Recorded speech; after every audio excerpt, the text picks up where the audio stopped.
Raeleen needs to pick some books for my book truck. Yes, the time is coming. I guess we should do a small book truck update. Yes, lay it on me. While I was in England, I did work on the book truck. I have figured out how to order books. I will talk about this in a future podcast episode once I've ordered books, because basically I figured out how to do it. You have to like sign up to these distributor lists. You have to do applications. Like it was a nightmare.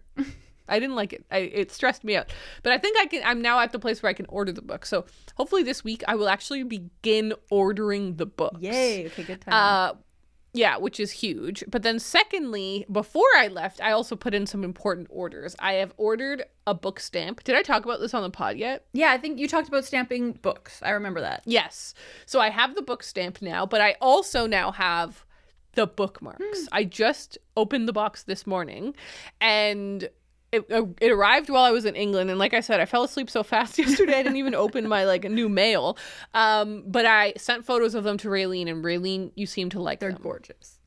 So I'm very excited. The bookmarks are here, so whenever someone buys a book, not through the internet, but like through like at the truck, when you're actually at the truck, I will give you a bookmark and send you on your merry way.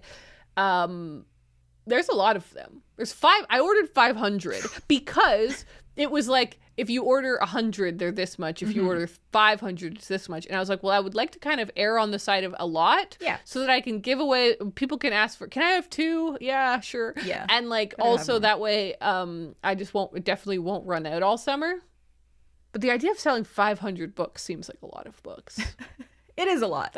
You probably won't, but you'll still have spares for next time, so you don't have to buy them every year or whatever. Exactly. Yeah. One can hope. One can only hope. So we'll see about all that. But now I've got the bookmarks. I've got the stamp. The pin. I've ordered some pins. They're on the way. I've got a really cool mug that I'm so excited about. That's kind of in the workings. And I've got to figure out a tote bag. So I'm working on a bunch of merch stuff right now, and it's like a nightmare. It's not a nightmare. It's a headache. Yeah. It's a headache, but it's got to get done.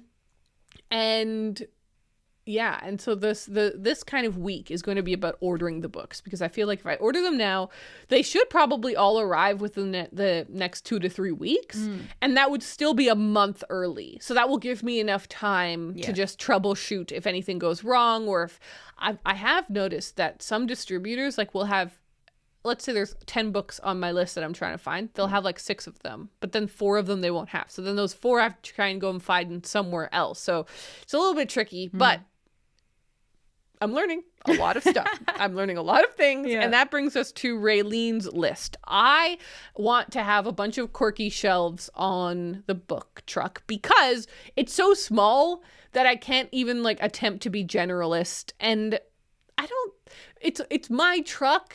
I don't want to just like have the top selling sci-fi on there. I don't know anything about those books. I can't pretend to tell you about fantasy. I don't know about fantasy, right? And so I've curated a bunch of different lists, book categories that I'm going to have on the shelf and on the truck. And one of them is books my best friend thinks you should read. So that's going to be the official label on the truck.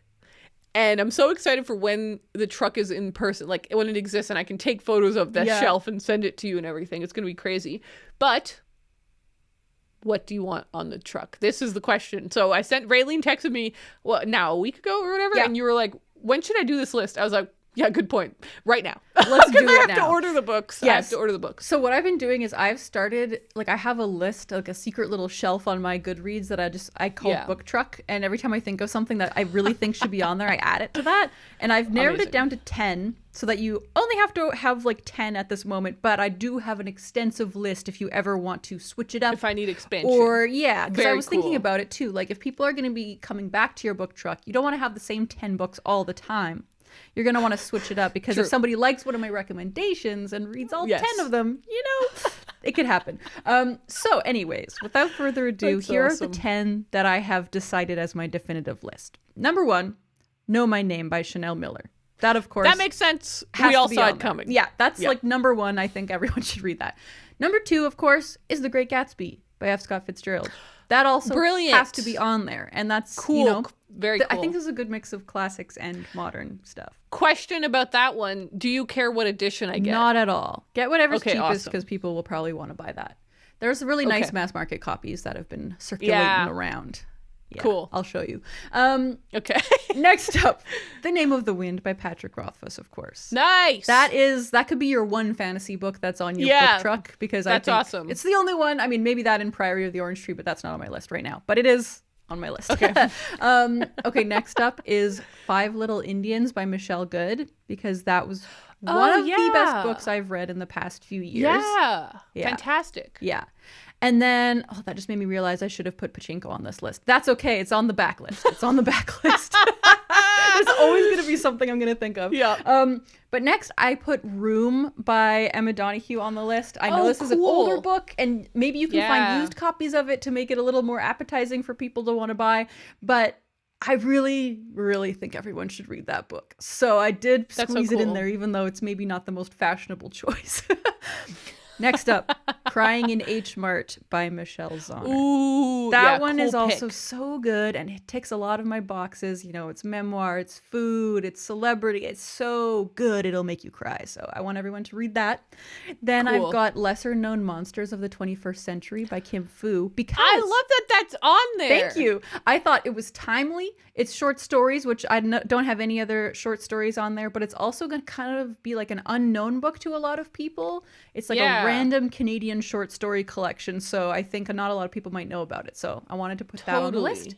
Then we've got The Dishwasher by Stéphane Leroux for similar reasons. It's a very small kind of like almost like indie movie vibe, like Canadian book that I think is so worth reading. And so I want to spread to the masses over in Nova Scotia. I have really good news. Yes. I just looked it up on one of my distributors and they do have Lesser Known Monsters of the 21st Century. Because that so far is the only one from your list that I'm like, oh, that's going to be hard to find. Maybe The Dishwasher. The Dishwasher. They might have that too. Okay, this one doesn't, but I'm sure I'll find it. It's okay. And like I said, I've got a lot of backup options. If you can't find any of these, that's no problem.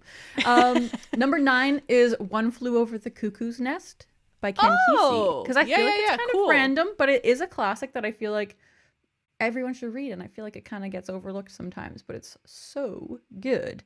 And then the final book is 1Q84 by Haruki Murakami.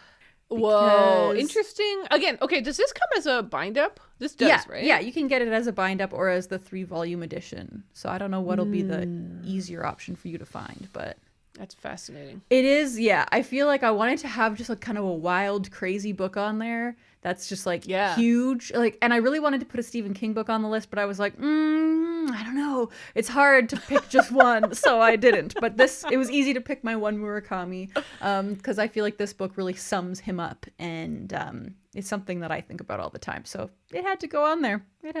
So that's so much fun. I'm so excited to get all these books for you on the truck. Like, I'm also so excited. I don't think I've read any of those. That's the other thing. I was trying to make sure I picked books that you wouldn't necessarily put, because I would have put like Wild or Tiny Beautiful Things. Like, there's lots of books that we have crossover that I would have chosen. Totally. But I wanted to pick things that were like me specific. So I would really shine. I think it's so cool. I think it's so cool that those are, I think, all books that I haven't read. Yeah. Because, again, like, that just adds so much more variety to the truck that I wouldn't have had on my own.